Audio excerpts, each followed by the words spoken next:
Hoy hablaremos de trastorno de ansiedad. Yo soy el profesor Sergio Yepes Santiago, soy profesor de la Universidad de Flores, de la Facultad de Psicología y Ciencias Sociales, de la Escuela de Psicología y concretamente de la materia Psicopatología 2.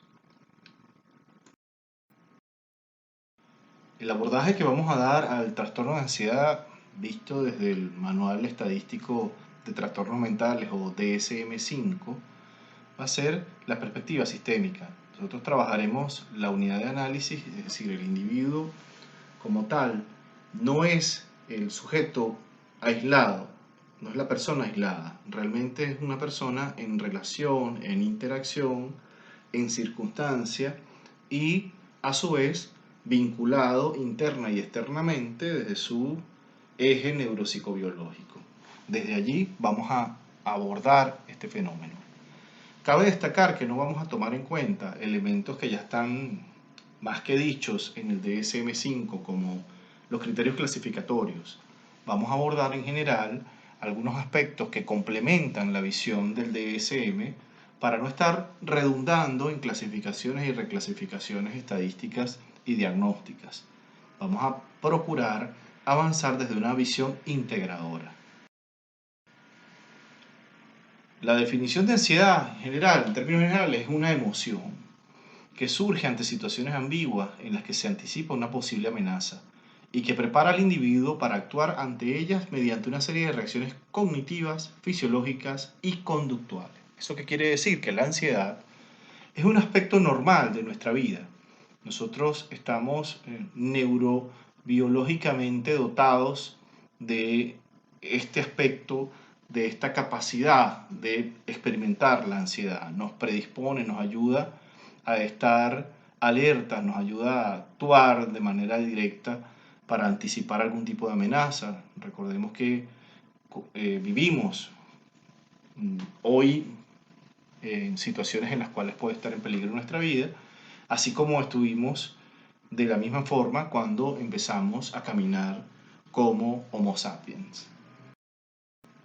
Algunos aspectos importantes sobre la relación de la ansiedad y su normalidad y los aspectos patológicos es que la ansiedad fisiológica, o sea, la ansiedad natural, por así decirlo, es un mecanismo de defensa frente a amenazas de la vida diaria. Aparecen tanto que aparece una reacción eh, antinatural o extraña o una alteración de la vida ambiental o de la vida cotidiana. Tiene una función adaptativa, nos ayuda a mejorar nuestro rendimiento y, y tiene su correlato somático, es decir, corporal. Y a su vez, cuando tiene que ver con una respuesta natural y está enmarcada en situaciones concretas, no repetitivas, sino específicas, es decir, respuestas específicas a situaciones específicas, no amerita una atención psiquiátrica ni psicológica como tal, es solamente una respuesta, por así decirlo, defensiva y adaptativa. Ahora, cuando hablamos de la ansiedad como patología, estamos hablando de bloqueos, estamos hablando de desmesura, estamos hablando de respuestas muy desproporcionadas, hay funciones desadaptativas, el rendimiento desaparece, es decir, un pico de ansiedad nos puede ayudar a ejecutar una tarea, pero un exceso de ansiedad nos obliga a detenernos porque nos hace erráticos en nuestro comportamiento.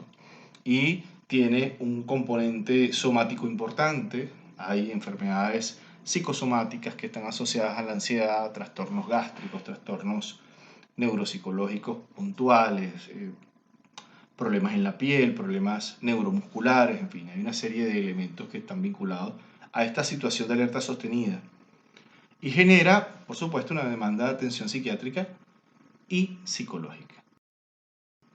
Epidemiológicamente hablando, es decir, cómo se encuentra esto en nuestra población, vamos a dar cuenta de que estamos hablando de 1 de cada 10 motivos de consulta. Es decir, usted está en consulta y es muy probable que una persona le llegue diciendo: tengo un trastorno de ansiedad, sufro de ansiedad, me siento angustiado, angustiada, agobiado, en fin. Otro aspecto interesante es que a nivel de la población mundial, estamos hablando entre el 2 y el 8% de personas que tienen o cursan la enfermedad, cursan esto como enfermedad y deben ser medicados. Estamos hablando de 2 al 8% de la población general en los países. Estamos hablando en los países occidentales. Estas son estadísticas de los países occidentales, europeos y latinoamericanos. Algunos aspectos importantes a resaltar son los factores que desde donde vamos a abordar el elemento sistémico, ¿no? La vulnerabilidad genética es un factor muy interesante y es que hay más predisposición, hay más posibilidad de sufrir de trastornos de ansiedad si los padres y familiares como los tíos, los padres y los abuelos han tenido trastornos de pánico, trastornos obsesivos compulsivos o han sufrido de fobia social. Fobia social es muy interesante porque la fobia social obliga a un retraimiento, es decir, a guardarse en caso de. Algo interesante sobre esto es que estamos en este momento cursando una epidemia y esta epidemia puede disparar, y lo ha hecho, episodios importantes de fobia social, justificada, por supuesto, por la necesidad de cuidarnos del otro o de la otra que se nos aproxima. Las relaciones sociales hoy día son peligrosas, más peligrosas que de costumbre. Otros factores a considerar, y esto es eje central en lo que estamos viendo en la materia, son los factores neuropsicobiológicos. En principio hay alteraciones de los sistemas que vamos a hablarles, de las hormonas y de los neurotransmisores de los que vamos a conversar ahora. El sistema GABA, que tiene que ver con el control motor, es decir, con los músculos, músculo esquelético, con la forma en que agarramos las cosas, con la forma en que nos agitamos, se altera, se ve alterado. De allí que vemos temblores en las manos, de ahí que vemos sudoración, de ahí que vemos eh, comportamientos erráticos al hacer tareas complejas. Estamos hablando también de alteraciones en la serotonina, que su alteración tanto por el exceso como por el defecto impacta directamente en el estado de ánimo. Estamos hablando también de la adrenalina, ese activador de la atención que nos va a permitir correr en caso de ser perseguidos por un animal o correr en caso de ser perseguidos por alguien o en peligro, está alterado en este caso. Y esa alteración provoca tensión y angustia. Como se dan cuenta, vamos a seguir viéndolo, pero aquí hay una expresión neurofisiológica, estamos hablando de los neurotransmisores, que acompañan la situación de ansiedad, al trastorno de ansiedad. Otros elementos que se alteran es la dopamina, que está íntimamente ligada al placer y a la motivación, se reduce, se altera, y estamos hablando de sistema límbico, y aquí estamos hablando de estructura, estamos hablando de organización estructural del cuerpo. El sistema límbico, como ustedes saben, es un sistema integrador, nos permite relacionarnos con los demás, es el espacio en que las emociones y la acción con sentido aparece. O sea, funcionalmente es un eje integrador, es un sistema integrador de todas las funciones. Y por último, vamos a ver cómo el cortisol se genera, se activa y aumenta los picos de estrés, aumenta el estrés. Para poder continuar en la descarga prolongada de cortisol por el temor que se siente, por el miedo, por la ansiedad, el ACTH, es decir, la corticotropina, disminuye, se altera, se modifica y obliga a mayor producción de cortisol. Es decir, que estamos hablando de una circularidad, ¿no? Hay algo que está ocurriendo y estamos disparando los sistemas defensivos. Estos sistemas defensivos a su vez se autoabastecen y se mantienen a sí mismos por mucho tiempo. Por eso hablamos de trastornos. Recordemos que cuando hablamos de trastornos estamos hablando de precisamente de acciones que están generalizadas y que no acompañan los elementos ambientales. Otro factor a considerar son los factores psicosociales. Recordemos que en el abordaje sistémico nosotros estamos dando un pie y dando una interacción y dando cuenta y registrando precisamente eso, registrando cómo nosotros estamos en situación, cómo nosotros estamos en relación tanto con nuestro cuerpo como con lo que está alrededor.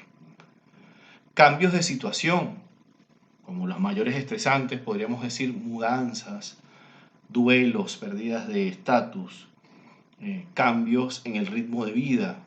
En fin, todo esto es un agente estresante. Estos factores psicosociales están allí siempre presentes. Estamos en pandemia, no olvidemos eso, por lo menos no por este tiempo. Es un factor psicosocial importante. La cuarentena como factor es un disparador importante de los trastornos de ansiedad que han tenido una elevación y que por ahora no tenemos los números, pero sí sabemos por reportes de aliados y otros profesionales de la salud mental que han tenido picos en el incremento de motivo de consulta como trastornos de ansiedad. Lo otro son los escenarios de relación. Los escenarios de relación son estos espacios donde está la familia, el trabajo, el quehacer, los estudios. Todos estos vínculos están modificados y atravesados, en este caso, por la virtualidad, y estamos hablando de escenarios también alterados por las relaciones laborales, la fragilidad del empleo.